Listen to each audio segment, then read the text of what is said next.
أعوذ بالله من الشيطان الرجيم. بسم الله الرحمن الرحيم. الحمد لله رب العالمين، وصلى الله وسلم وبارك على عبده ورسوله نبينا محمد وعلى آله وصحبه أجمعين. أما بعد، السلام عليكم ورحمة الله تعالى وبركاته.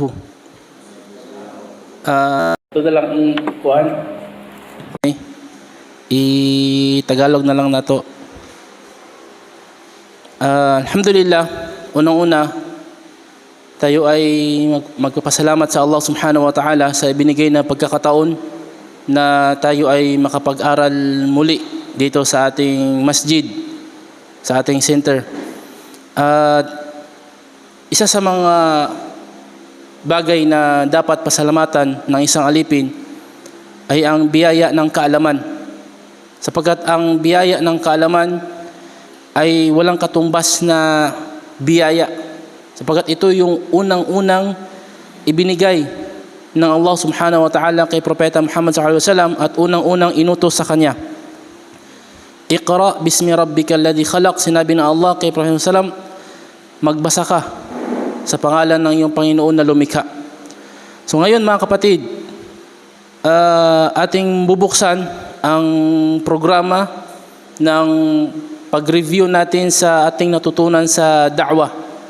At sa mga baguhan ay dagdag kaalaman, panimula ng kaalaman sa da'wah. Okay. Ngayon, ang ating itatalakay na paksa sa loob ng mga oras na ito ay una, ang kahulugan ng da'wah. Pangalawa, ang kahalagahan ng da'wah. Pangatlo, ang mga haligi ng da'wah. Okay. Una, ang kahulugan ng da'wah. Ang da'wah, para sa inyong kaalaman, wikang Arabic na ibig sabihin ay pag-anyaya. Pag-anyaya. Yun ay sa linguistic na kahulugan sa kanyang Arabic. Pero yung kanyang kahulugan sa Islam ay ang pag-anyaya mo sa mga tao upang sambahin ng Allah subhanahu wa ta'ala. Yun yung pinaka buod ng kahulugan ng da'wah.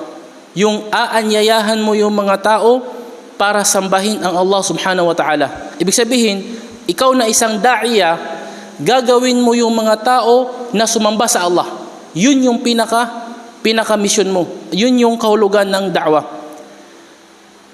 Kaya't ang Propeta Muhammad sallallahu alaihi wasallam, nung siya ay ipinadala ng Allah subhanahu wa ta'ala, wala siyang ibang sinabi kundi u'budullah.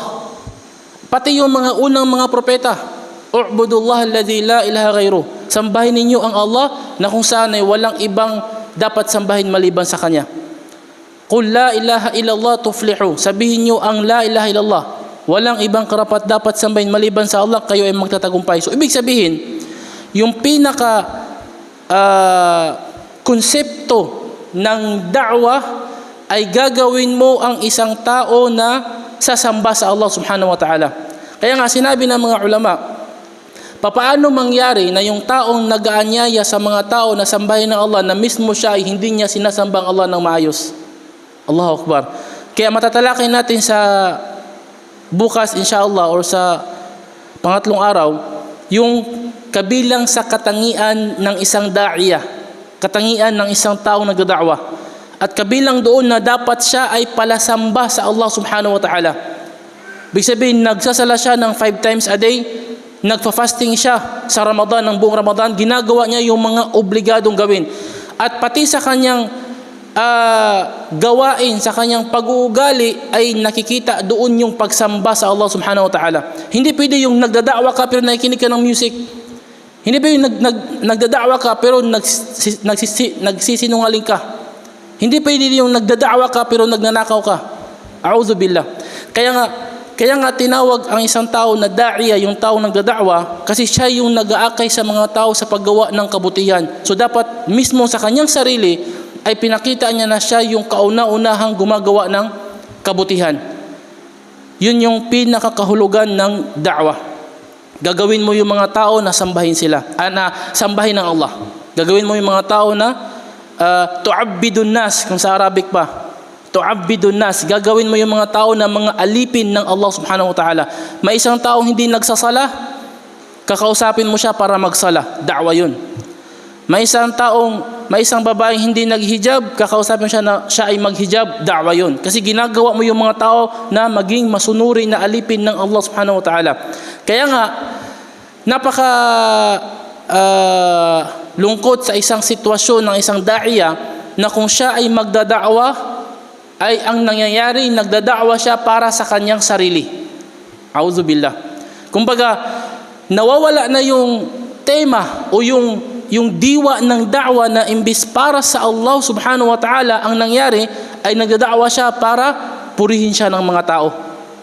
Purihin siya ng mga tao. A'udzubillah min dzalik. Kabilang doon, bigyan natin ng halimbawa, kung may isang tao na nagdada'wa at may mga at meron siyang dinawahan at hindi sumunod sa kanya yung mga dinadaawahan niya, halimbawa sinabihan niyang magsala, hindi nagsala, pero may ibang taong dumating sa mga tao na yun at nagsabi na magsala kayo at sila ay nagsala, yung unang da'iya, kapag siya ay makaramdam ng lungkot na bakit nung ako ay nagda'wa sa kanila hindi nagsala, pero nung dumating yung si fulan, nagsala sila. Parang unfair yata. Na imbis sana matuwa siya dahil ang pinaka-mission sa pagdawa ay sumamba sa Allah. Sumamba sila sa Allah. Hindi ka lang ginamit ng Allah na instrumento. Ibang tao ang ginamit ng Allah, pero dapat maging matuwa ka. Kasi yung mission mo ay ipasamba yung mga tao sa Allah, kahit ikaw yung naging dahilan o ibang tao ang naging dahilan. Basta sumamba sila sa Allah. Allahu Akbar. Kaya nga nakakalungkot sa ibang mga lugar na nag-aaway yung mga da'iya, na mga duat, nag-aaway sila sa dahilan ng pag-aagawan ng mga tao na dapat yung mga magsyahada dapat dito lang sa aking masjid magsala. Dapat yung mga nagsyahada dito lang sa aking center mag-aral. Subhanallah. Bakit kung mag-aral sila sa ibang center, hindi ba yun dahilan para sambahin nila ng Allah? So ibig sabihin, yung nangyayari, nababawasan yung diwa ng da'wa na dapat sumamba, na dapat ipasamba mo yung mga tao sa Allah. Yung nangyayari, nagdada'wa ka para dumami yung mga tao sa masjid, sa iyong masjid. Nagdada'wa ka para dumami yung mga estudyante mo sa center, para purihin ka ng mga tao. A'udzubillahi min dzalik. So, kapag maintindihan mo yung da'wa, mga kapatid, yung kahulugan ng da'wa, mapapalayo ka sa ganong kapahamakan. Na sa isip mo lang na ang mission mo ay sumamba yung tao na yan sa Allah sa iyong pamamaraan, o ibig sabihin ikaw yung ginawang instrumento o ibang tao ang ginawa ng Allah na instrumento. Yun yung kahulugan ng da'wa. Ano naman ang kahalagahan ng da'wa? Ang da'wa, mga kapatid, napakaraming mga aya sa Quran at napakaraming mga hadith na ibinigay sa atin o itinuro sa atin ng Islam kung gaano kahalaga ang da'wa. At mismo ang da'wa ang trabaho ng pinakamainam na mga tao na nilikha ng Allah, ang mga propeta. Sinabi ng Allah sa Quran, وَلَقَدْ بَعَثْنَا فِي كُلِّ أُمَّةٍ رَسُولًا أَنِ اعْبُدُوا اللَّهَ وَاجْتَنِبُوا الطَّاغُوتَ. Sabi ng Allah, tunay na nagpadala kami sa bawat nasyon ng mga propeta upang ipahayag sa sangkatauhan na sumamba lamang sa Allah at itakwil ang pagsamba sa mga Diyos-Diyosan. So ibig sabihin, ang pinakadahilan kung bakit pinadala ng Allah yung mga tao na yun, yung mga pinakamaiinam na mga tao, mga propeta, ay para sa da'wah. Sila yung gagawin ng Allah na instrumento na magturo sa mga tao na sumamba lamang sa Allah. So dahil sa ang mga propeta, ang pinakamainam na mga tao, naging resulta yon na ang kanilang trabaho ang naging pinakamainam na mga trabaho. Allahu Akbar. At binanggit din sa suratu Al-Imran na sinabi ng Allah subhanahu wa ta'ala, kuntum khayra ummatin ukhrijat linnas ta'muruna bil ma'rufi wa tanhauna 'anil munkar wa tu'minuna billah. Sinabi ng Allah, kayo ay naging pinakamainam na nasyon. Ang itong aya na ito ay naka-address sa umman ni Propeta Muhammad sallallahu alaihi wasallam. Kayo ang pinakamainam na mga nasyon sapagkat kayo ay nagtuturo ng kabutihan at nagbabawal ng kasamaan at kayo ay naniniwala sa Allah. Ngayon, may tanong, bakit sa atin naka-address yung aya na yun? Hindi sa walang aya na naka-address sa iba ng mga propeta. Binanggit ng ating mga ulama, ang unang mga propetang pinadala ng Allah, hindi inobliga sa mga tagasunod nila na magda'wa. Nakuha natin? Sa panahon ni Musa alayhi salam, si Musa alayhi salam, siya yung propeta, marami siyang mga tagasunod. Si propeta Musa alayhi salam, siya lang yung nagdada'wa. Hindi tulad sa panahon ni propeta Muhammad sallallahu alaihi wasallam na inobliga ng Allah sa kanyang mga nasyon na magda'wa. Bakit? Anong dahilan? Aywa, wala nang darating pang propeta. Kung hindi inobliga ng Allah sa atin ng magda'wa, sinong magdadala ng Islam? Kasi wala nang propeta ipapadala. Hindi tulad ng mga naunang mga propeta na kapag namatay yung propeta, kahit hindi magda'wa yung mga tao na sumunod sa kanya, meron pa ring propetang ipapadala ang Allah para simulan o ipagpatuloy yung nasimulan yung propetang namatay. At ganon yun, silsila. Ibig sabihin, sunod-sunod yung parang series hanggang sa dumating kay Propeta Muhammad SAW at siya na yung panghuli. Ngayon, nung siya na yung panghuling propeta, syempre, patuloy pa rin lilikha ang Allah ng mga tao. Hindi naman ibig sabihin na siya na yung panghuling propeta, ilang araw ng paghukom na. Ilang araw na lang, hindi. Meron pang mataas na panahon. So yung haba ng panahon na yun, walang propetang ipapadala ang Allah. Sino magtuturo sa mga tao? Kung hindi mismo ang nasyon ng Nabi sallallahu alaihi wasallam. Kaya nga, ang pinakamainam sa nasyon ni Propeta Muhammad sallallahu alaihi wasallam ay ang mga sahaba. Ang mga sahaba. Yung mga kasamahan mismo ng Nabi sallallahu alaihi wasallam. Bakit sila yung pinakamainam? Kasi sila yung pinili ng Allah na sumalo doon sa mensahe na dala ng Nabi sallallahu alaihi wasallam nung siya ay namatay. At pagkatapos na pinakamainam na nasyon ay ang mga tabi'in, ay yung mga tabi'in, yung mga sumunod sa mga sahaba. Sila yung sumalo sa mga sahaba. Sila yung sumalo sa mensahe na dala ng mga sahaba. At yung sumunod yung mga atba'u tabi'in, yung henerasyon na sumunod sa mga sahaba. Henerasyon na sumunod sa mga sahaba. Pangatlong henerasyon na yun. At yung tatlong henerasyon na yun, mga sahaba, mga tabi'in, atba'u tabi'in, tinawag sila sa dalawang salita lang, as-salafus salih, ang mabuting mga naunang mga Muslim. Salaf, yung mga nauna. Kaya nga, kung ikaw ay isang da'iya na kahit hindi ka kabilang sa kanilang panahon, tulad natin, pero nagsumikap ka na gawin ang kanilang ginawa, ang tawag sa iyo ay salafi.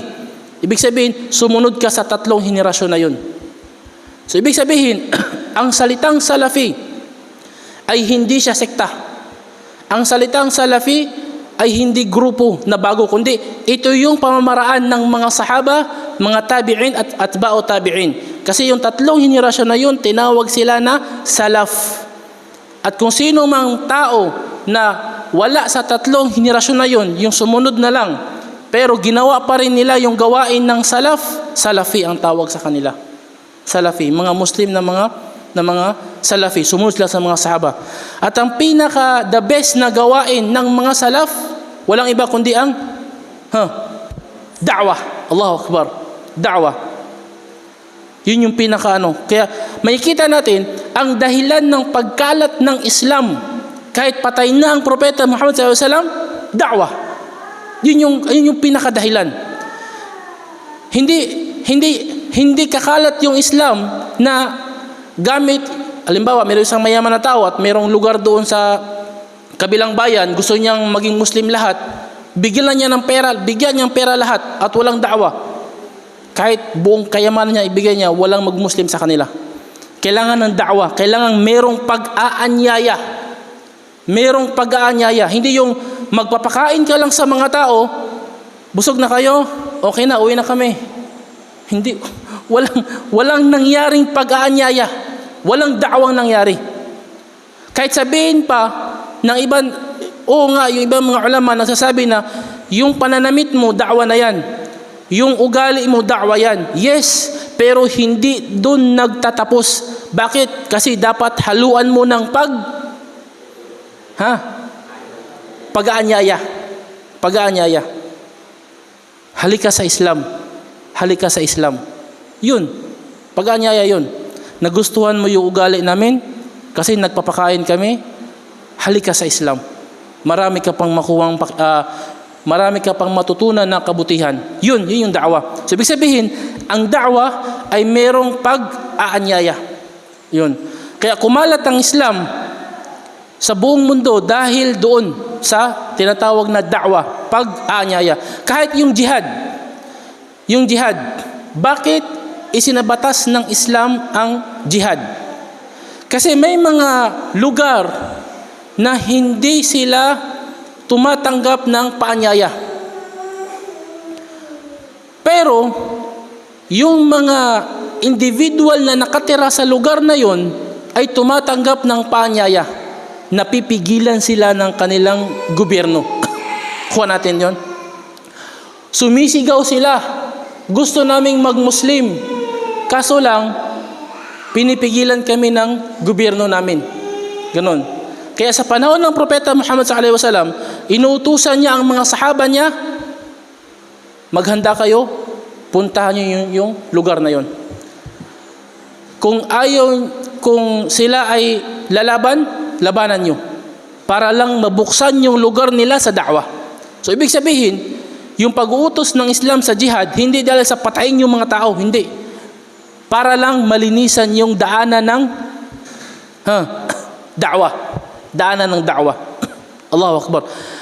At kung sino man ang kanyang pag-aralang mabuti ang gawain ng Propeta Muhammad SAW na jihad, lahat ng kanyang jihad na nasalihan at inutusan ng mga sahaba na gumawa ng ganon, kung sino mang tao ang kanyang basahin, pag-aralan, ay matatagpuan niya na ang jihad ng Nabi SAW ay para sa da'wa. Para sa da'wa. Yun yung pinakadahilan ng jihad ng Nabi SAW. Kaya nga, isa sa mga sahaba ng Nabi SAW, si Usama bin Zaid. Si Usama bin Zaid, anak ng kanyang anak-anakan. Kasi si Zaid bin Haritha, anak-anakan ng Nabi SAW, yung anak niya si Usama, mayroong digmaan na nangyari. At si Usama bin Zaid, nung kanyang ihahampas na yung kanyang espada doon sa hindi Muslim, nagsabi yung tao na yun ng Ashhadu an la ilaha illallah. Hinampas pa rin ni Usama bin Zaid. Patay. Nung natapos yung digmaan, si Usama bin Zaid, nagkaroon siya ng pagdududa, pag-aalinlangan sa nagawa niya. Automatic, nireport niya kay Propeta Muhammad SAW, Ya Rasulullah, meron akong ikwento sa iyo. Hindi ko alam kung tama ba yun. Ano yun, Usama? Nung tayo ay nakipagdigmaan, may isang tao na hahampasin ko na ng espada ko, biglang nagsabi siya ng La ilaha illallah. Sabi ng Propeta, anong ginawa mo? Hinampas ko pa rin. Bakit mo hinampas? Kasi sa isip ko, dahil lang yun sa sa takot niya. Kaya nagsabi siya ng La ilaha illallah dahil ayaw niyang mamatay. Baka kasi gusto niyang isipin ko na Muslim siya para hindi ko siya mapatay. Sabi ng Nabi sallallahu alaihi wasallam, asyakakta qalbahu, nabuksan mo ba yung puso niya na yung pagsabi niya ng La ilaha illallah ay dahil lang sa takot sa espada? Nabuksan mo ba yung puso niya? Paano na lang ya Usama? Kung darating ang araw ng paghukom at yung tao na yon ay dala-dala niya pa rin ng La ilaha illallah, ano ang isasagot mo sa Allah sa araw ng paghukom? Allahu Akbar. Ibig sabihin doon, yung mensahe ng Nabi sallallahu alaihi wasallam, nung nagsabi siya ng La ilaha illallah, hindi mo na sana tinuloy. Kasi parang yung tao na yon, parang siya ay yumakap na sa Islam. Kahit na siya ay kabilang sa mga hindi manampalataya, nung pagsabi niya ng La ilaha illallah, wala ka ng karapatang patayin siya sa digmaan niyo na. Kaya sabi ni Usama bin Zaid, sabi niya, sana ngayon lang ako naging Muslim para napatawad yung ganong kasalanan. Hindi siya makatulog ng ilang mga gabi. Subhanallah. Sa takot niya. Kaya nung inutusan siya ng Nabi sallallahu alaihi wasallam na mamuno para lusubin ang Rum, binigay niya ang lahat ng kanyang lakas para man lang mabayaran yung kanyang nagawang kasalanan sa pagpatay ng tao nagsabi ng la ilaha illallah. So ibig sabihin dun mga kapatid, ang jihad ng Nabi sallallahu alaihi wasallam ay hindi lang pa sa pagdanak ng dugo, hindi lang sa pagpatay, kundi sa da'wah. At sino man ang magsabi ng la ilaha illallah, mag-Muslim, khalas, walang jihad na mangyayari. Walang jihad na mangyayari. So ibig sabihin, ang da'wah ang pinakadahilan sa lahat ng gawain ng Nabi sallallahu alaihi wasallam. Maging jihad man, maging umrah man, maging hajj man, at sa anumang mga bagay na gawain ng Nabi sallallahu alaihi wasallam. Marami pang mga ayah na nabanggit sa kahalagahan ng da'wah at maraming mga hadith din. At magbigay tayo ng ilan sa mga hadith sa kahalagahan ng da'wah. Binanggit ng Nabi sallallahu alaihi wasallam, ad-dalu 'ala al-khairi ka fa'ilihi. Sabi ng Nabi sallallahu alaihi wasallam, ang taong nagtuturo ng kabutihan, ang kanyang gantimpala ay katulad din ng gumawa ng kabutihan. So ibig sabihin, kung sinabihan niya yung tao na magbasa ka ng Quran, kahit hindi siya nagbasa ng Quran, pero yung inutusan niya na magbasa ng Quran ay nagbasa ng Quran, kung ano yung gantimpala nung nagbasa ng Quran, ganun din yung kanyang gantimpala. Allahu Akbar. At marami pang mga hadith, kabilang din doon yung ikininto ng Nabi sallallahu alaihi wasallam sa kanyang mga sahaba na siya ay naghalintulad ng isang barko na mayroong nakatira sa itaas at mayroong nakatira sa ilalim ng barko. Ibig sabihin sa loob ng barko sa ilalim. Yung tubig nila ay nasa taas.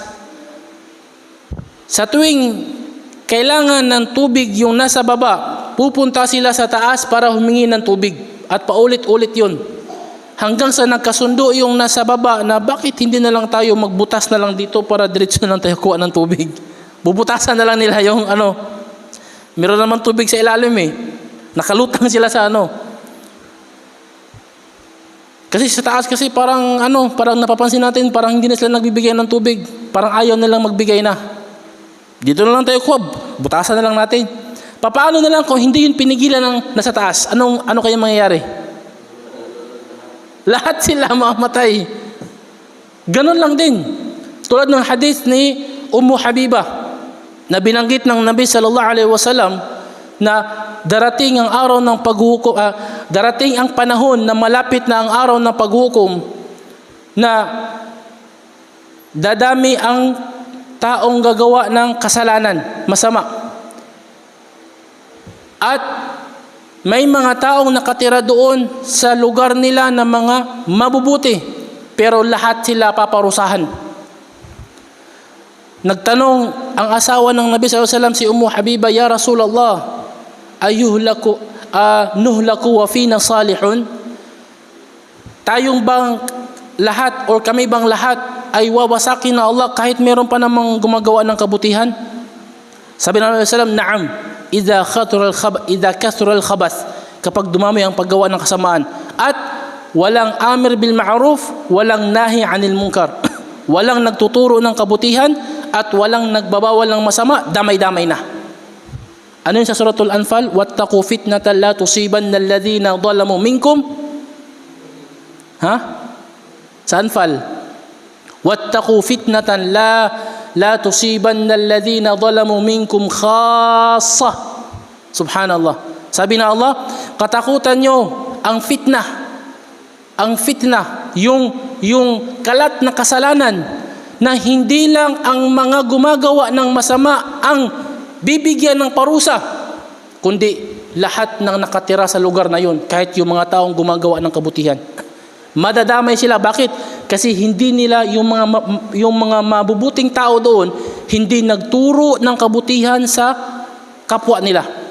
At yung mga mabubuting tao doon hindi nila iniingkar, hindi nila hindi nila sinisita yung mga taong gumagawa ng masama. Allahu Akbar. Damay-damay lahat, ubos lahat. Bibigyan sila ng Allah ng parusa. Subhanallah. Kaya minsan ang isang taong magtuturo ng kabutihan at magbabawal ng kasamaan, imbis na siya yung gumagawa ng ganon sa lugar nila, minsan siya pa yung naging masama. Siya pa yung naging masama. Bakit? Ha? Hindi. Yung taong nagdadakwa, yung nagtuturo ng kabutihan, yung nagbabawal ng masama, ano nangyayari? Ang tingin ng mga tao sa kanya, siya pa yung masama. Bakit kaya? Ha? Hindi. Siyempre, bago siya nagdawa sa buhay niya, nasasala ng 5 times a day siya. Oh, alhamdulillah, ganun. Pero bakit parang, ano yung dahilan kung bakit siya pa yung masama sa mga tao? Aywa, apit na. Naiiba siya. Bakit? Kasi talamak yung masama. At yung tingin ng mga tao sa masama, normal na lang. Kapag merong hindi masama, ano yon? Mabuti, di ba? Yun yung masama. Merong binanggit na hindi ko alam kung pwede ba ikwento sa inyo, astagfirullah. Na basa ko lang. May isang yung fox. Putol yung buntot niya. Ngayon, pinagtatawanan siya ng dalawang fox na may buntot. Astagfirullah, pwede ba ikwento? Pero sige lang, pang pagising lang. Ngayon, nagrason yung fox na walang buntot. Sabi niya, hindi nyo alam, ang sarap ng pakiramdam pag walang buntot. Ganon. Ganon ba? So yung dalawang fox, nagpaputol na rin ng buntot. Di ba kapansanan yon? Putol ang buntot. Hanggang sa yung tatlo na yon, sabay silang pumasok sa kanilang lugar, puro mga fox. Pinagtitingnan sila ng mga tao. Ng mga kapwa nila fox. Anong fox sa Tagalog? Dili, ang lobo kay wolf. Fox parang kalahating lobo, kalahating pusa, parang pinagsamang lobo at pusa. Hindi pa milo. Basta fox. Sinabi nung tatlo na yon, habang sila tinitingnan ng mga kapwa nila fox, ang sarap ng pakiramdam kapag walang buntot. Ganun ba? Nagpaputo lahat ng buntot. May isang dumating na may buntot. Siya na yung tinitingnan ng mga tao. Baliktad. Parang siya yung may kapansanan, bakit meron siyang buntot? Nakuha natin. Na imbes yung matino, dahil sa talamak yung mga tawag nito, masasama, ikaw patuloy yung kakaiba. Ikaw patuloy yung pinagmamasdan, subhanallah. Ganon yung sitwasyon ng isang da'iya. Kaya nararapat sa isang da'iya na siya ay magsabar. Allahu Akbar. Jihad, isang napakalaking jihad. Isang napakalaking jihad ang ginagawa ng isang da'iya. Subhanallah. Sipin mo, may isang taong nakasanayan na niyang uminom, tapos bigla kang darating, halimbawa, sabihin natin 50 katuig, 50 years siyang umiinom. Halos lahat ng inumin na tikman na niya. Tapos bigla kang darating, sasabihin sa na bawal ng pag-inom. 50 years ko nang ginagawa to. Ganon. Ibig sabihin, babaguhin mo yung karanasan nila, yung kanilang nakasanayan, babaguhin mo. So sa pagbago mo ng kasanayan nila, matinding struggle talaga. Subhanallah. Napakahirap ng trabaho ng isang da'iya. Marami pang mga hadith, mga aya, pero sapat na yon bilang natin malaman na kung gaano kahalaga yung da'wah. Kasunod na paksa natin, ang mga haligi ng da'wa. Ang mga haligi ng da'wa. Bakit natin kailangan matutunan ang mga haligi ng da'wa? Bakit? Para magkaroon tayo ng idea sa ating ginagawang trabaho. Isang da'iya na hindi niya alam yung mga haligi ng da'wa, paano niya magagampanan ng maayos? Ibig paano niya maisa sa katuparan ng maayos yung kanyang trabaho na hindi niya alam, hindi niya kabisado. Kailangan kabisaduhin niya yung trabaho niya. Okay. Ang da'wa ay mayroong 3 haligi. Mayroong 3 haligi ang da'wa. Ang una, ang tinawag na da'iya. Yung taong gumagawa ng da'wa. Ang tawag sa kanya, da'iya. Hindi da'iya. Da'iya. Da'iya. Yung mad nandun sa dal, hindi doon sa ain. Da'iya. Da'iya. Singular, da'iya. Ang plural, du'at. Du'at. So mga du'at. Du'atun. Yun yung plural niya. Yun yung unang haligi ng da'wa. Yung taong gumagawa ng da'wa. Pangalawa, yung mad'u. Mad'u. Mad'u. Yung mad'u, siya yung tao na dinada'wahan. Yung dinada'wahan. Ibig sabihin, yung sinisita mo o yung tinuturuan mo ng kabutihan.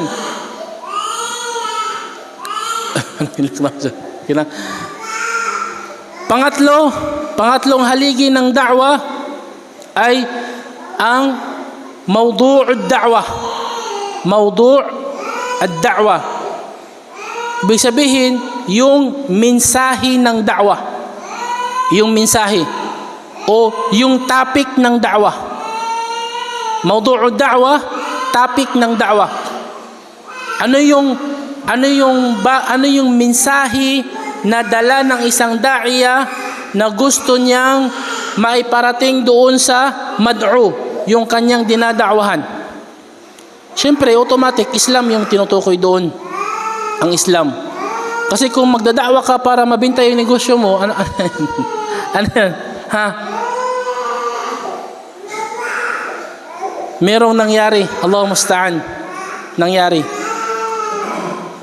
May nagkandak ng symposium at nandun mismo ako. Subhanallah. Buti na lang hindi ako ang speaker kasi wala pa akong alam sa Islam na yun, sa time na yun. Jahil pa noon. May nagkandak ng symposium. Tuwang-tuwa kami. Allahu Akbar. Pati yung sheikh na kasama ko, siya yung speaker. Tuwang-tuwa siya. At doon ginanap sa Duhinob. Year 2009. 2009. Ang daming taong dumalo. Daming umaten na mga tao. Symposium, da'wa. Yung symposium na yon, nagkataon na malapit na yung eleksyon. Kaya pala sumuporta yung sponsor na para lang gamitin yung da'wa na mapatipok ba? Ano tawag noon? Maipon yung mga tao. Pagkatapos ng da'wa, iniisa-isa niya yung mga tao. Huwag mong kalimutan sa panahon mo kalimutan ko. Nagtinginan kami ni Sheikh. Hayaan mo na, Rashid. Uwi na tayo. Kalas, 2009. Hindi pa ako nakapag-aral sa Baguio. Subhanallah. Yun yung mahirap. Yung mensahe na gusto mong iparating sa mga tao, hindi para sambahin ng Allah, kundi para butuhin ka sa eleksyon. Subhanallah. Para maging effective o para maging tama yung da'wa, kailangan makumpleto yung 3. Una, da'iya, yung taong nagdada'wa. Pangalawa, yung mad'u, yung dinada'wahan. Pangatlo, yung mawdu'ud da'wa, yung topic ng da'wa, walang iba kundi ang Islam. Walang iba kundi ang Islam. Yung da'iya, siya yung taong gumagawa ng da'wa. At ating matatalakay inshallah bukas o sa susunod yung katangian ng taong nagdada'wa. Kasi hindi lahat ang mayroong kakayahan na magda'wa. Mayroong mga specific na katangian na kailangang taglayin ng isang tao upang siya ay maging isang da'iya. Kasi kung basta-basta lang siya papasok doon sa posisyon na yun, imbis na nagtrabaho siya para gumawa ng kabutihan, ang nangyayari, mas madami patuloy ang kasiraan kaysa kabutihan. Bakit? Halimbawa, isang taong merong yung bus puno ng pasahero, walang driver. Kailan pa tayo alis? Walang driver. Tapos yung tanay walang hindi marunong mag-drive. Kawawa naman ako na lang mag-drive, bahala na. Basta makaalis lang tayo. Patay lahat. Di ba? Hindi lahat ng taong mayroong intensyon na kabutihan ay makagawa ng kabutihan. Kaya nga sabi ng mga ulama, laysa kullu muridin lil khairi yusibuhu. Laysa kullu muridin lil khairi yusibuhu. Hindi lahat ng hindi lahat ng gusto makagawa ng kabutihan ay matatamaan niya mismo yung kabutihan.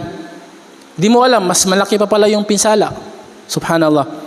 Kaya yung isang da'iya, kailangang taglayin niya yung mga katangian na dapat taglayin upang maging tama. Kahit hindi man perpekto, at least maging tama yung kanyang pagtrabaho sa da'wah. Kabilang doon yung kaalaman. Allahu Akbar. Yun yung pinaka-importante sa lahat. Kaalaman. Dapat alam niya kung ano yung dinada'wa niya. Alam niya kung ano yung Islam. Alam niya kung ano yung mga batas ng Islam. Alam niya kung ano yung tinuturo niya. Dahil kung hindi, khalas. Malaking problema. Allahu musta'an. Binanggit nga ng mga ulama na mas importante pa ang kaalaman kaysa sa ikhlas. Di ba kabilang sa kondisyon yung katangian ng da'wa, yung taong da'iya ay ikhlas. Pangalawa na yun sa kaalaman. Bakit? Kasi once na walang kaalaman, o sabihin natin walang ikhlas yung taong nagdada'wa, meron siyang kaalaman pero wala siyang ikhlas, sino ang mapipinsala niya? Kanyang sarili. Kasi meron siyang kaalaman, tama yung kanyang pagdada'wa, pero kaso lang pasikat siya. So sino yung mapipinsala? Siya lang, di ba?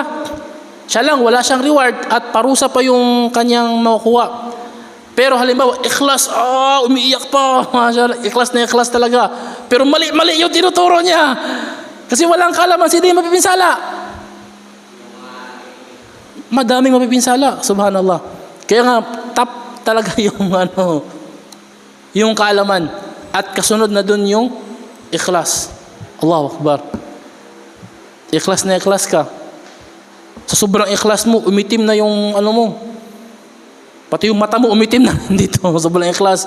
Umaba na yung balbas mo. Pero mali yung tinuturo mo. Subhanallah. Allahu Akbar. Pangalawang haligi ng da'wah ay yung mad'u. Okay. Dito tayo magpapalawak sa mad'u. Kasi yung da'iya, yung binanggit doon na kailangan nating malaman is yung mga katangian lang ng da'iya. Pero marami pang iba, pero yun lang yung natin. Dito tayo sa mad'u, yung mga dinada'wahan.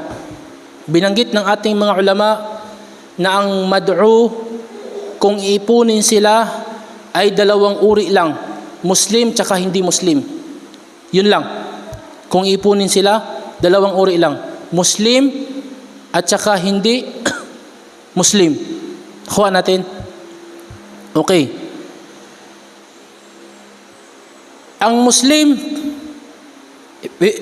ibig sabihin yung da'wa natin hindi lang yung target yung hindi Muslim, pati mga Muslim din. Yun yung da'wa. Dalawang uri lang yung mad'u, Muslim tsaka hindi Muslim. Ang Muslim, tatlong uri sila na dada'wahan mo. Ang una, yung munafiq. Bakit siya nasabing Muslim, munafiq siya? Yes, masasabi siyang Muslim. Yujra alaihi ahkamul Islam. Tujra alaihi ahkamul Islam. Yung batas ng Islam ay pinapatupad sa kanya. Bakit? Kasi pinapakita niyang Muslim siya. Yung pagiging mapagkunwari niya sa kanya na yun. Pero ang pinapakita niya Muslim siya, pasok siya sa grupo ng mga Muslim. Yung puso niyang pagkukunwari, nasa kanya na yun.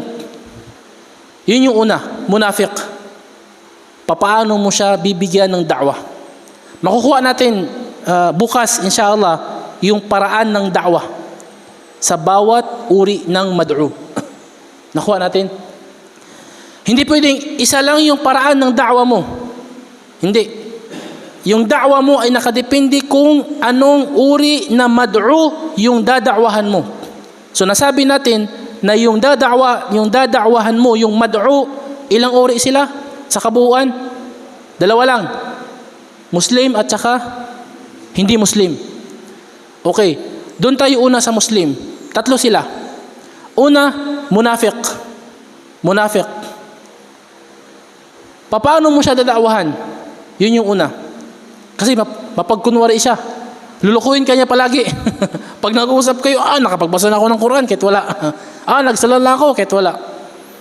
Nag-fasting ako kahit na hindi. So, ibig sabihin, merong paraan ng da'wa sa kanya. Pangalawang uri ng Muslim na dada'wahan mo, Muslim na pasaway. Dada'wahan mo siya. Muslim siya na Muslim siya na totoo, pero pasaway. Nigarilyo, umiinom, o minsan lang nagsasala, nakikinig ng music, hindi naghihijab. Muslim siya, pero pasaway. Iba naman yung da'wa mo sa kanya. Hindi tulad sa da'wa mo sa munafiq. Nakuha natin? Okay. Pangatlong uri ng Muslim, yung Muslim na matino. Yung matuwid na Muslim. Siguro may Ustad, matuwid na yan, bakit mo pa siya dada'wahan? Ano yung sagot?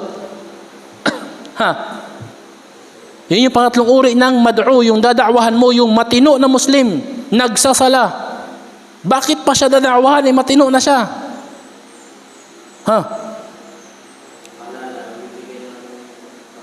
Pagbibigay ng paalala sa kanya para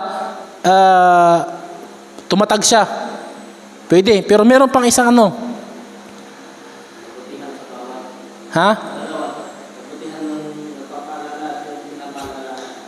Hindi, bakit mo po siya kailangang da'wahan? Matuwid na siyang Muslim.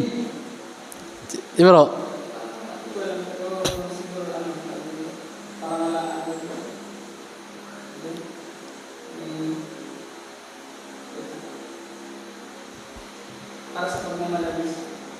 Lagi nating binabasa yung aya sa Suratul Fatiha.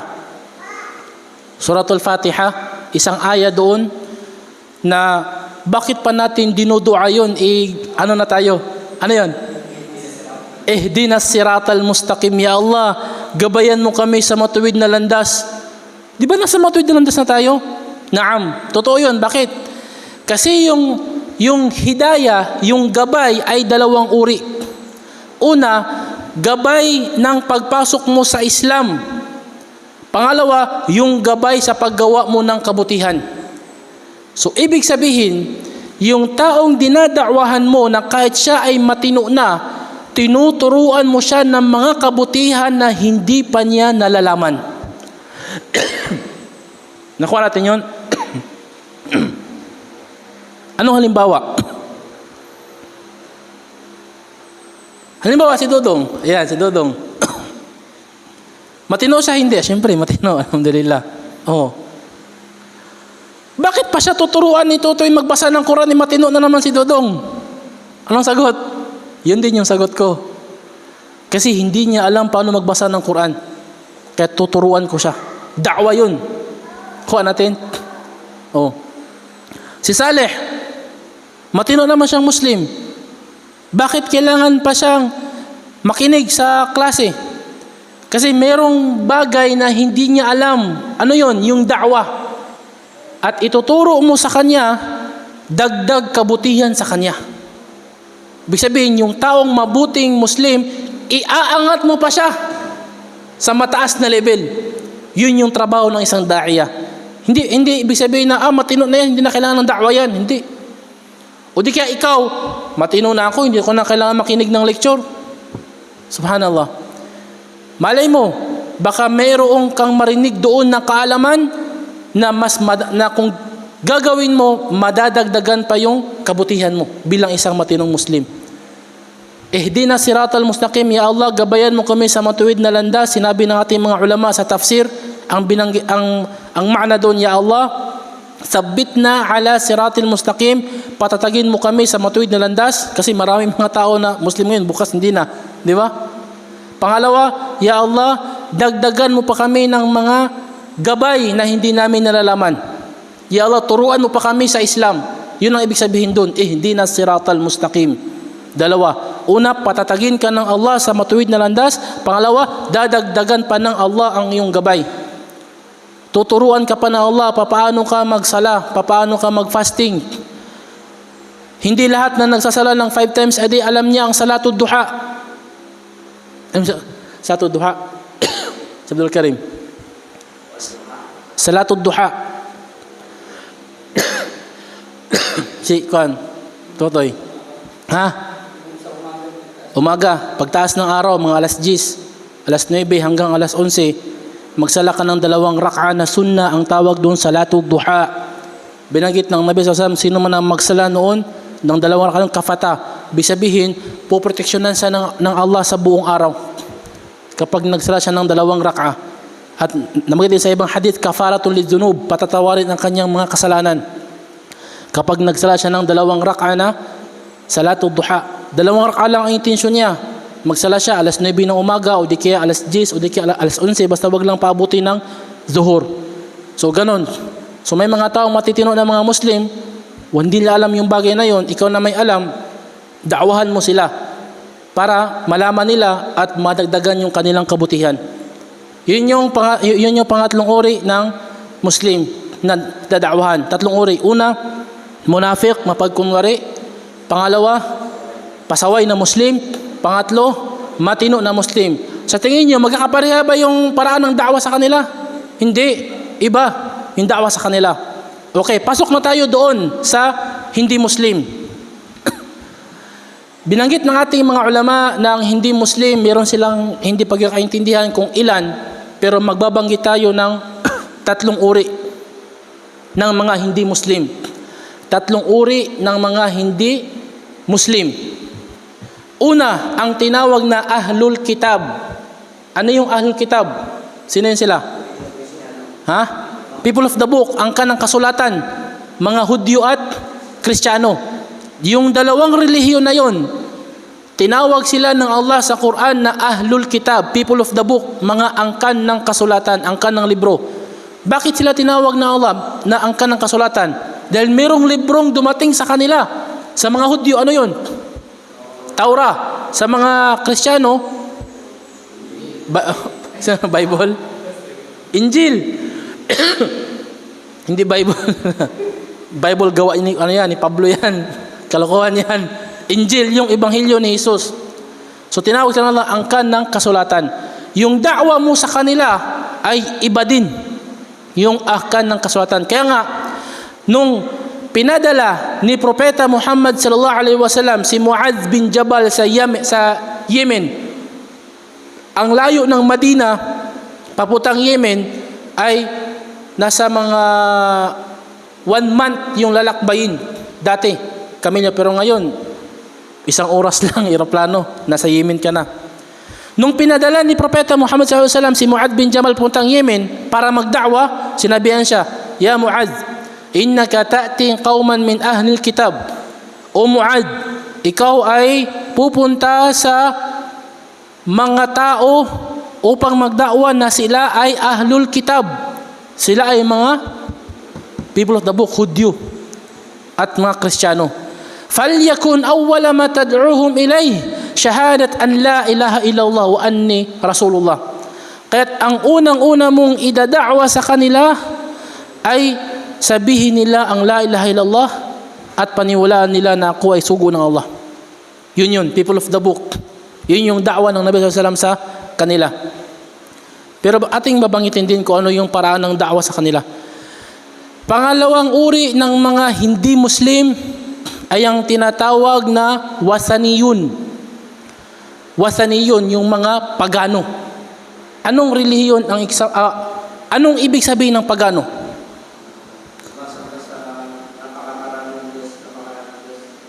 Pwede, pero ano yung pinakaano sa kanya? Sumasamba sa aywa, sumasamba sa rebulto. Kapag ang relihiyon na yan ay nagtuturo ng pagsamba sa rebulto, pagano siya? Ngayon may tanong, anong tanong nyo? Aywa, sa mga Kristiyano. Sa panahon na binaba ng Allah ang Quran, ang mga Kristiyano ay hindi sumasamba sa rebulto. Hindi sumasamba sa rebulto. Pero ngayon, sumasamba na sila sa rebulto. Kaya ang mga ulama ay mayroong hindi pagkakaunawan kung yung mga Kristiyano ngayon ay Kristiyano pa ba sila o pagano na. Kasi maraming mga batas sa Islam ang masasagaan kung sakaling sinabi natin na pagano sila. Anong batas ng Islam halimbawa? No. Yung pagkain ng kinatay nila. Kasi ipinahintulot sa atin na kainin yung kinatay ng Kristiyano. Pero yung kinatay ng pagano, hindi. Ano pa? Yung pag-aasawa. Pinahintulot sa lalaking Muslim na mag-asawa ng babae na ahlul kitab, Hudyo, Kristiyano. Paano ngayon kung pagano na yung Kristiyano, hindi na pwedeng asawahin? Kaya nga sa panahon ng Nabi sallallahu alaihi wasallam, nung nagsyahada, nung nagmuslim ang mga sahaba at yung asawa nila ay nanatili sa pagiging pagano, inutusan ng Nabi na hiwalayan mo siya. Hindi pwedeng magsama ang Muslim tsaka pagano na babae. Pero yung mga nag-asawa na Muslim, na yung asawa nila ay Kristiyana na babae, okay, go ahead. Ipagpatuloy yung ano nyo. Yung lalaki Muslim, nagsyahada, pero yung babae na natiling Kristiyano, yung babae. Okay lang, kasi pwede na mga saway ng Muslim ang Kristiyano. Pero pagano? Kaya kapag mayroong lalaki na, o sabihin natin na Hinduismo, o yung Budismo, pagano kasi sumasamba sila kay Buddha. Pagano, rebulto.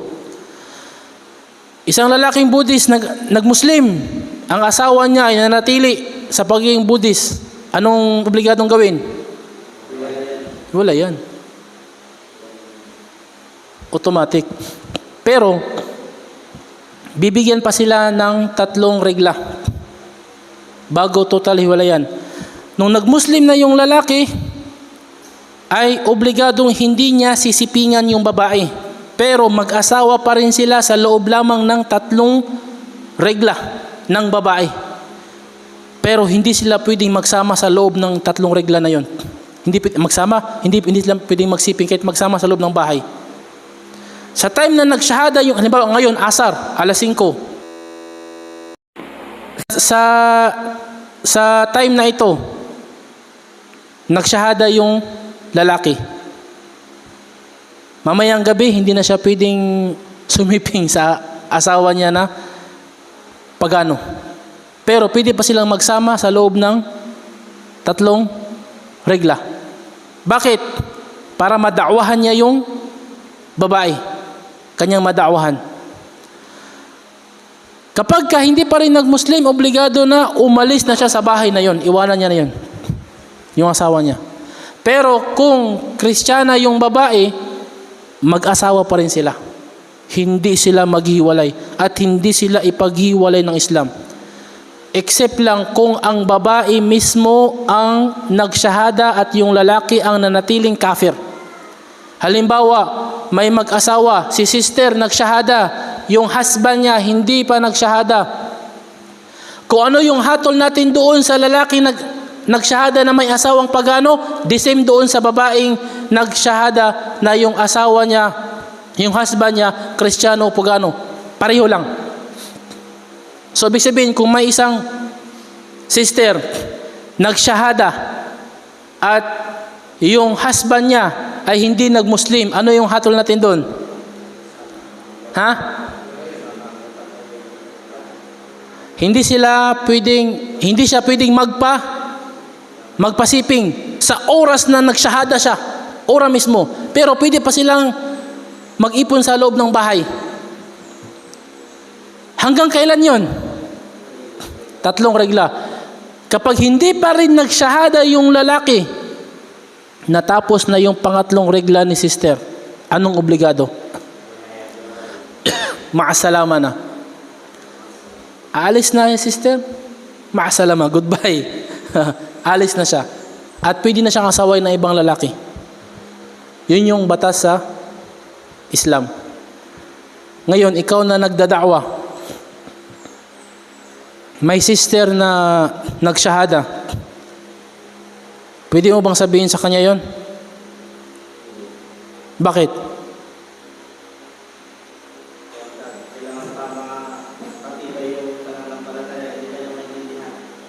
Hindi pa niya maintindihan. Pero kailangan mong pahapyawan. Oh. Payuhan mo siya. Sis, alam mo, ganito. Pero wag yung biglaan kasi, mahal na mahal ko yung asawa ko, wag na lang, ayoko na lang mag-Muslim. Diba? Ganon yung mangyari. Pahapyawan mo lang siya. Ganon. Yun. Mahirap na batas. Pero, kung sino yung may iman, magaan lang yun. At marami akong kilala na gano'n na sister na nung naipaliwanag sa kanya yung batas na yun, automatic iniwanan niya yung asawa niya. Subhanallah. Yun, saan tayo? Doon sa ano? Sa mga pagano na tayo. Yun yung pangalawang uri ng mga hindi Muslim na dadakwahan mo. Yung mga pagano. Ano yung mga relihiyon sa atin ngayon ng mga pagano? Hindi, yung Katoliko sa Kristiyano, ang mga ulama, nagbigay sila ng final na hatol na sila pa rin ay mga Kristiyano. Kasi yung basihan doon, hindi naman talaga sa rebulto sila bumabase, kundi doon sa libro nila, sa Biblia. Yung ibig sabihin kasi ng pagano, walang libro. Direct sumamba sa rebulto. At walang basihan.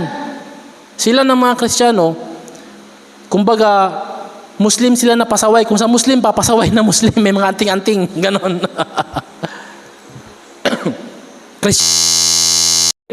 Na niniwala sila sa Biblia. Ganon. Sa Injil. Tsaka yung mga Hudyo din, sa Taurah. Anong reliyon na pagano? Ha? Hinduism. Lantad na pagano yan. Paganism, subhanallah. Pangalawa, Buddhism. Taoism. Confucianism. Ano yan? Confucianism? Confucius ba? Yun. Sa China. Rizalian. Yan. Mga lantad na pagano. Subhanallah. Yung da'wa mo ba sa Ahlul Kitab ay pareho sa mga pagano? Hindi. Iba. Kasi yung Ahlul Kitab, meron silang ilm. May kaalaman sila. Yung mga pagano, wala. Walang kaalaman yan sila. Sa kanila lang is, khurasat, mga katang-isip lamang. Yung Kristiyano, hindi katang-isip yun. Meron silang basihan. Yung mga pagano, katang-isip lang yung reliyon nila. Sa Greek, di ba? Yung mga Zeus, mga ganon, sa Greek. Katang-isip lang. Diyos na sumiping sa tao, tapos nagkaanak na kalahating Diyos kalahating tao. Doon mo yung galing sa Greek. Sino yun? Si Hercules, Allahumma musta'an. Tsaka si Achilles. Poseidon. Subhanallah. Katang-isip lang. Diyos na ang ulo tao, ang katawan kabayo. May pakpak. A'udzubillah. Yun yung mga pagano. Doon tayo sa pangatlong uri ng mga hindi Muslim na dadauhan, sa tingin nyo, ano yung natira? Ha? Ayun, atheist, walang pinaniniwalaan. Kalas, sarili niyang sinasamba niya. Wala siyang paniniwala. Sa lahat ng pinag-aralan namin sa da'wa, yun yung ano talaga, pinakamahirap na da'wahan kasi more on logic sila. Logic, kailangan tumbasan mo yung kanilang level ng kanilang IQ. Kasi doon yung field nila sa IQ, sa utak. Logic, more on logic sila. Kaya nga, may mga aya sa Quran na logic. Logic, halimbawa, bigyan kita sa Surah Tur. Logic na aya, walang halong sharia. Pure siya. Utak ang ginamit ng Allah para maintindihan ng mga tao na yon. Sinabi na Allah sa Surah Tur, Am khuliqu min ghairi shay'in am humul khaliqun. Di ba? Anong sabihin nun? Am khuliqu min ghairi shay'in. Sila ba'y nilikha mula sa wala? Sa wala? Am humul khaliqun. Or sila ang lumikha sa kanilang mga sarili. Yun sabi ng Allah. Kaya nga, doon sa aya na yun, binanggit na Allah ang tatlong bagay na posibilidad na dahilan ng paglikha. Tatlong bagay lang, wala nang pangapat. At isa lang sa tatlo yung tama na dahilan ng paglikha. O ibig sabihin nyo, yung paraan ng paglikha. O sabihin natin, paraan ng tawag nito, yung existing ba? Iral, pag-iral. Yun. Kung sa Tagalog pa, sabi saya, paglungtad. Tatlo lang ang pwedeng gawin nating motibo kung bakit umiiral ang isang bagay. Tatlo lang, wala nang pangapat. Binanggit ng Allah sa Quran. At yung tatlo na yon na motibo na pwedeng maging dahilan ng pag-iral ng bagay na ito, isa lang sa tatlo ang tama. Binanggit na Allah. Halimbawa, bigyan natin ng itong cellphone. Okay. Ang cellphone ay umiiral, hindi. Anong ebidensya? Nakikita natin, nahawakan natin, maamoy pa, matikman mo pa. Yun yung ebidensya na umiiral. Okay.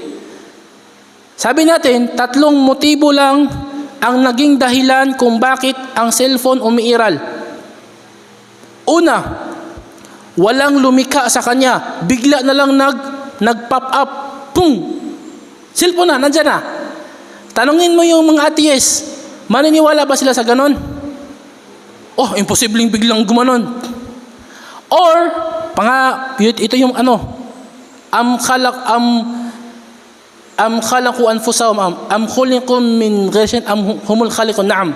Am humul khaliqun, or yung cellphone na yon, siya. Nilikha niya yung sarili niya. Bigla siya naglikha sa sarili niya. Anong palabas yun na nilikha niya yung sarili niya? Pwedeng Venom, di ba? Si Venom, mula sa maliit, pero kaya niyang magawa ng yun, sa Venom na palabas. Isipin mo yung cellphone, parang Venom, mula sa maliit, tapos gumanon. Nilikha niya yung sarili niya. Mayroon bang matinong utak na maniwala sa ganon? Bagsak na yung dalawa, di ba? Itong pangatlo, at ito yung tatanggapin ng utak. Logically, kahit walang Quran, walang Biblia, logic lang. Mayroong lumikha sa kanya. Tanggap ba ng utak? Hindi. Tanggap. Ngayon, tanungin natin sa atheist, saan ka maniniwala doon? Bigla na lang umusbong ang cellphone? Or nilikha niya yung sarili niya? Yung cellphone, wag lang yung mundo. Malaki na yung mundo masyado, cellphone lang.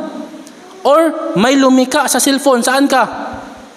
Sasabihin niya yung atheist, siyempre mayroong lumikha sa cellphone. Ngayon sabihin mo sa kanya, hindi naman natin nakita. Sabihin niya, kahit na, kasi hindi pwedeng mangyari yan na walang lumikha. Ayun, huli siya. Yung mundo, yung cellphone nga, hindi mo kayang tanggapin na walang lumikha, yung mundo pa kaya? Tapos sabihin mong hindi mo nakita kaya walang lumikha. Bakit yung cellphone, nakita mo yung taong lumikha nito? Di mo nakita. At naniwala ka pa rin na may lumikha sa kanya. Bakit? Hindi kayang tanggapin ng utak na may isang bagay na umiiral na walang lumikha. Hindi pwedeng tanggapin ng utak. Kahit anong bagay. Kahit anong bagay. Meron talagang isang kapangyarihan na naging dahilan ng kanyang pag-usbong. So yun yung sa logic doon. Yun yung kabilang sa da'wa sa mga atheist. Inshallah, wala naman tayong atheist na dito sa atin. Kasi dito sa atin sa Dipolog, ano yung mga tao, mga hindi Muslim? Ahlul Kitab, mga Kristiyano. Kaya yung paraan ng ating training sa da'wa ay paraan doon sa paano magdawa sa Ahlul Kitab. Sa Ahlul Kitab. Oh, pero ano sila? Yung origin nila, Ahlul Kitab. Kristiyano sila. Kaso lang dahil sa nakapag-aral, merong tagalabas na nakapasok sa utak nila, sa kanilang pinag-aralan, nagkaroon sila ng doubt sa Biblia at doon na sila nagbase. Doon sa theory na kanilang napag-aralan. Pero kung tanungin mo sila, si Jesus pa rin yung Diyos nila. Kaso lang, medyo weak, tsaka blurred. Long stand. Mga halikin ng da'wa. Paraan ng da'wa. Hanggang dito lang siguro, no? Bukas, inshallah, i-discuss natin yung paraan ng da'wa sa mga, Ahlul Kitab. Pero meron pang mas malawak doon, inshallah, na ating itatalakay bukas. Bigyan ko lang kayo ng pahapyaw lang. Ang da'wa kasi, hindi lang yung muwadjaha, yung ibig sabihin yung addressing ba, yung preaching, hindi lang. Kasi ang da'wa ay mas malawak pa doon. Bigyan ko kayo ng halimbawa. Ang pagpapatayo ng masjid ay kabilang sa da'wa. Allahu Akbar. Kahit na hindi ka marunong magsalita, pero nagpatayo ka ng masjid, nagda'wa ka na. Allahu Akbar. So, ibig sabihin, malawak yung da'wa. Ganon din, yung pagsusulat ng libro. Kapag nagsulat ka ng libro tungkol sa Islam at nag-aanyaya ka doon sa mga tao na gawin ng kabutihan, nagdada'wa ka na. Kahit pipi ka pa, nagdada'wa ka na. So, ibig sabihin yung da'wa, hindi lang yung, ang tawag doon sa preaching, no? Salita. Yun, salita. Hindi lang. Pero inshallah, bukas, itatalaki natin yung lahat ng paraan ng da'wa para magkaroon tayo ng idea. Pero, syempre, sa training natin, doon tayo mag-focus sa pagda'wa sa Ahlul Kitab. Ahlul Kitab. Pero bigyan pa rin natin ng pahapyaw yung pagda'wa sa tatlong uri ng Muslim. Ano yung tatlong uri ng Muslim? Munafiq, pasaway, matino. Allahu Akbar, matino. So, actually, itong pagda'wa sa munafiq, pasaway, at matino, kailangan talaga dito yung matatag na kaalaman sa Islam. Matatag na kaalaman sa Islam. Yung pagdawa sa mga Kristiyano, kahit yung kaalaman mo ay sapat lang doon sa pag-explain ng Islam sa kanila, pwede na yun. Pero dito kasi sa mga munafiq, magagaling to sila magrarason to sila. Pati yung pasaway na Muslim, problema. Magrarason yan. At Islamic yung rason niya. At doon ka titirahin. Baka meron pa siyang hadith na sasabihin sa'yo. May hadith na ganito. Ikaw wala kang alam, patay ka. Pangatlo, yung Muslim na matino. Siyempre, matinong Muslim, tuturuan mo ng tawag nito, panibagong pagsamba sa Allah. Maghanap yan ng dalil. Baka bid'a yung tinuturo mo. So kailangan na meron kang matatag na kaalaman na bro, yung salatud duha ay sunnah, Ano yung dalil? Yan ay ginawa ni Propeta Muhammad sallallahu alaihi wasallam. At may mga hadith siyang sinasabi na salatul duha, salatul awabin. Ang salatul duha, ito yung sala ng mga taong nagbabalik loob kay Allah subhanahu wa ta'ala. So, ibig sabihin, ang salatul duha ay dahilan upang patawarin ng Allah ang iyong mga kasalanan. At kung ikaw ay gustong magbalik loob kay Allah, magsala ka ng salatul duha. Mga hadith, at marami pa mga hadith na ganoon. Man salla rak'ataini fi awwal yawm kafatahu. Sino man ang magsala ng 2 rak'a sa unang araw ay puproteksyonan siya nito sa buong maghapon. Allahu Akbar. Dalil. So yung isang Muslim na matino, na tinuruan mo ng salatul duha, maniniwala siya sa iyo. Bakit? Kasi meron kang dalil. So ibig sabihin, yung paraan ng pagda'wa mo sa mga Muslim, yung 3 uri na yon, munafiq, pasaway, at saka matino na Muslim, kailangan mo ng isang matatag na kaalaman, ilm. Kaya dapat mag-aral talaga. Pero yung da'wa mo sa ahlul kitab, kailangan naman talaga ng kaalaman din. Subalit, yung sakto lang na kaalaman na mahikayat mo sila na pumasok sa Islam. Allahu Akbar. Alhamdulillah. So, inshallah, bukas ituloy natin at itatalakay natin yung mga paraan ng da'wa. At meron pang isang topic, mga paraan ng da'wa, at idagdag natin yung katangian ng mga da'iya. Katangian ng mga katangian ng isang da'iya. Na ating nabanggit yung kaalaman at marami tayong babanggitin inshallah ta'ala at ating isa-isahin inshallah ta'ala.